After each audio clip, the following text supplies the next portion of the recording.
धन्यवाद सम्माननीय अध्यक्ष जी। यहाँ उपस्थित बहन मीरा यादव जी, सम्मानित मंच और सभी प्रेस के बंधुओं का बहुत बहुत अभिनंदन। भारत के इतिहास का एक बहुत महत्वपूर्ण अध्याय जो है कि शुरू होने वाला है। आधी आबादी जो हम लोगों की है वो महिलाओं की है और अभी तक इनका रिप्रेजेंटेशन जो है जनप्रतिनिधि के रूप में लोकसभा और विधानसभा के तौर पर अगर देखा जाए तो ये 10% ही हो पाया है। 10 से 11% इसी प्रकार से जो है अलग अलग सदनों में अलग अलग तरीके से लोग पहुंचे। प्रधानमंत्री जी का ये सोच है कि समाज का विकास और देश का विकास तभी संभव है जब हम अपनी नारी शक्ति को सशक्त करेंगे, उनके आवाज को भी पूरी तरह से सुनेंगे, तभी ये संभव हो सकेगा। इसी को लेकर के एक विशेष सत्र में महिला आरक्षण का जो बिल था कि समस्त विधानसभाओं में और लोकसभा में 33% महिलाओं की भागीदारी हो, ये बिल पारित किया गया है। और अब इसके इम्प्लीमेंटेशन को लेकर के कैसे ये इम्प्लीमेंट होगा और 29 के चुनाव में, 29 के बाद जो भी चुनाव होंगे उसमें विधानसभाओं में और लोकसभा में 33% यानी 33% महिलाओं की भागीदारी होगी। इसके लिए जो विस्तृत प्रक्रिया है वो बहन मीरा यादव जी आपको बताएंगी। तो ये आज का जो प्रेस कॉन्फ्रेंस है वो इसी को लेकर के है कि आपके माध्यम से तमाम बहनें जाने कि भारत की सरकार ने क्या मॉडिफिकेशन किया है और अब महिलाओं का नियम और कानून को बनाने के मामले क्या अधिकार या क्या उनको जो है फैसिलिटीज अभी दी जाएगी। प्रेस वार्ता आप लोगों के साथ में कई बार करने का सुअवसर मिला है, लेकिन आज एक अलग एहसास के साथ आप लोगों के समक्ष में प्रेस वार्ता कर रहे हैं। आज काफी गर्व महसूस हो रहा है।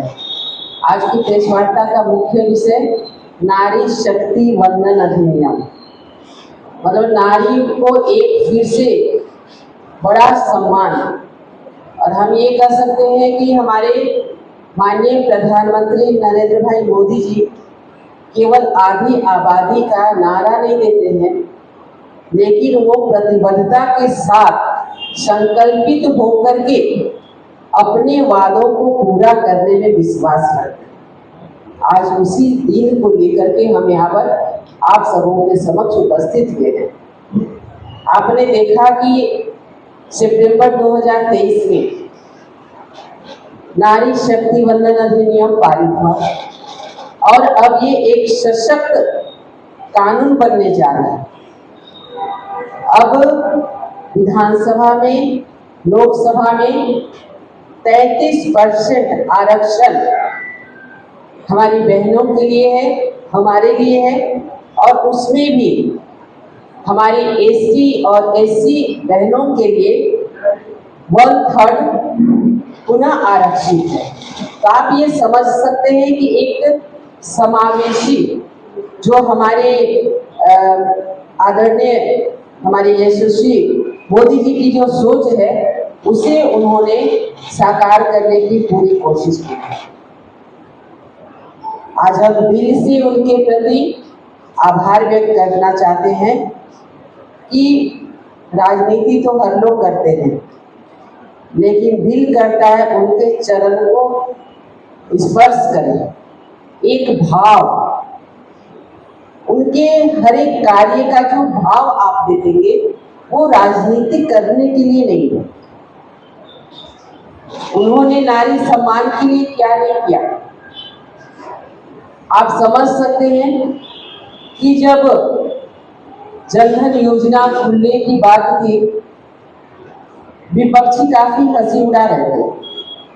हमें लगता है कि 80% हमारी ग्रामीण क्षेत्र की बहनें कभी बैंक नहीं गई होंगी, लेकिन जब जनधन खाता खुला तो वो बैंक गई और अपने आप को गौरवान्वित महसूस की।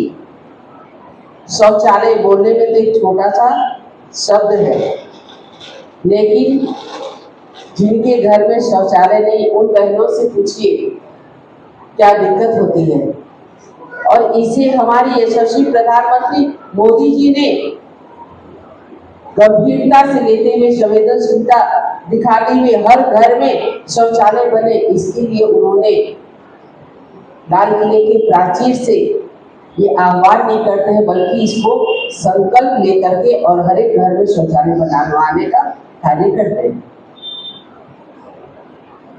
हम देख सकते हैं कि जो अगर कोई गेस्ट आ जाए तो हमारी बहनें चूल्हा फूकते फूकते कई तरह की बीमारियों से भी परेशान रहती थी, लेकिन उज्ज्वला योजना उनके जीवन में एक नया बदलाव लेकर के आया।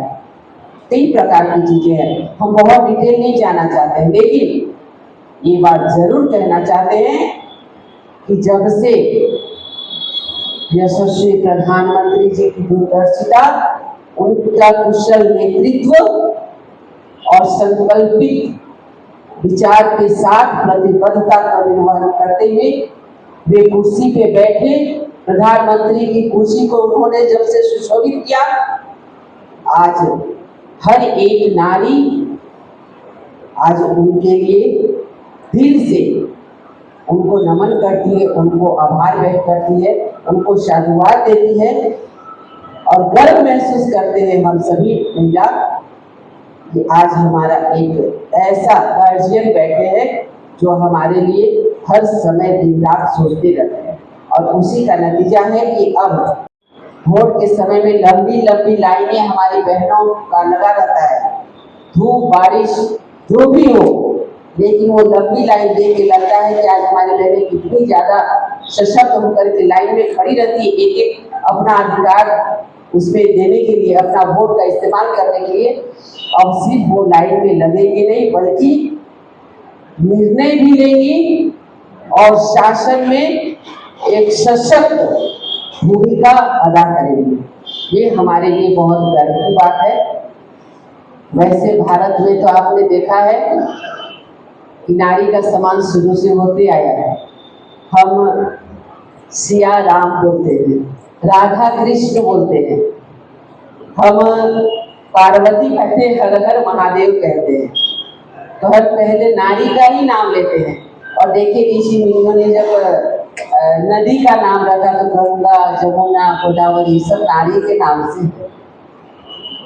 लेकिन आज ऐसे व्यक्तित्व जो कि इसे साकार करने के लिए अपनी प्रतिबद्धता को दिखाने का काम कर रहे हैं, पुनः हम उनको बहुत आभार साधुवाद देना चाहेंगे।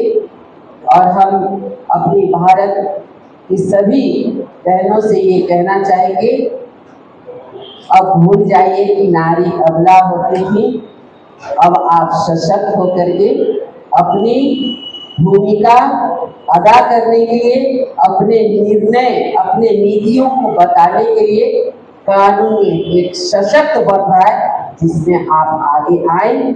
और अभी तो वार्ड और मुखिया, जिला परिषद, कई जगह भी हमारी बहनें हैं, लेकिन अब लोकसभा विधानसभा में भी, जैसे हमारे सांसद भाई बोल रहे थे, मनीष जी बोल रहे थे कि 10, 11, 12% ही अभी है, वो 33% का आरक्षण लेकर के वो वहाँ पर अपनी आवाज को बुलंद करेंगे। आज इसी चंद बातों के साथ नारी शक्ति वंदन अधिनियम का ये देश वार्ता आप सब आए और धन्यवाद देते हुए अपनी वाणी को विदा।